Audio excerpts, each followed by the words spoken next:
Hello' guys, মোৰ mini ব্লগলৈ আপোনালোক সকলোকে পুনৰবাৰ স্বাগতম জনাইছোঁ। আৰু মই এদিন কৈছিলোঁ নহয় আপোনালোকক যে লোভীয়া মন আৰু লোভীয়া পেট কিবা নহয় কিবা এটা খাওঁ লাগিয়ে থাকে। তো আজি ভাবিলোঁ কিবা এটা বনাই খাওঁ, সেইকাৰণে ভাবিলোঁ কিবা এটা খাওঁ লগা কাৰণে গৈ আছোঁ এতিয়া মই পাকঘৰলৈ। তো বলকচোন কি খাওঁ দেখাই আছোঁ।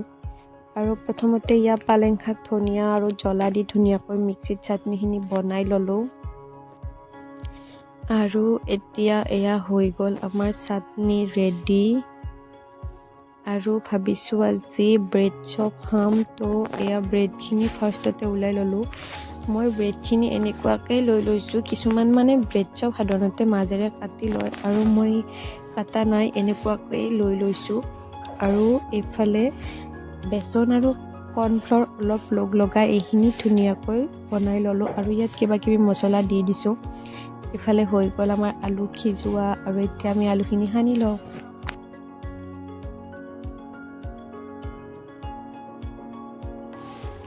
আৰু এতিয়া হৈ গ'ল আলু খানা। প্ৰথমতে ব্ৰেডখনত অকণমান চাটনি দি লৈছোঁ, তাৰপাছত আলুখিনি দি লৈছোঁ।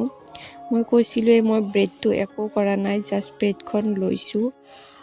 কিছুমানে কাটিও খায়, মই কাটা নাই বাৰু, মই এনেকৈয়ে খাই ভাল পাওঁ, তো মই এনেকৈয়ে লৈছোঁ। এইখিনি দিয়াৰ পাছত তাৰপাছত ওপৰত নেক্সট ব্ৰেডখন দি দিছোঁ।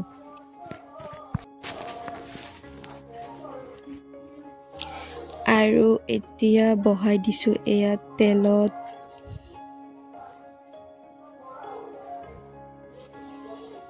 তো তেলত বহাই দি লুটিয়াই দি দিলোঁ, আৰু হৈ গ'ল আমাৰ ৰেডি ব্ৰেড চপ।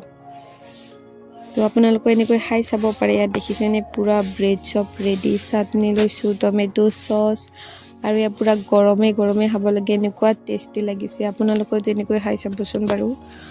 আৰু এতিয়া খাই বৈ আজৰি হৈ অলপ পুৱাবলৈ লৈছোঁ জুই। তো আজিলৈ আহিছোঁ, বাই বাই।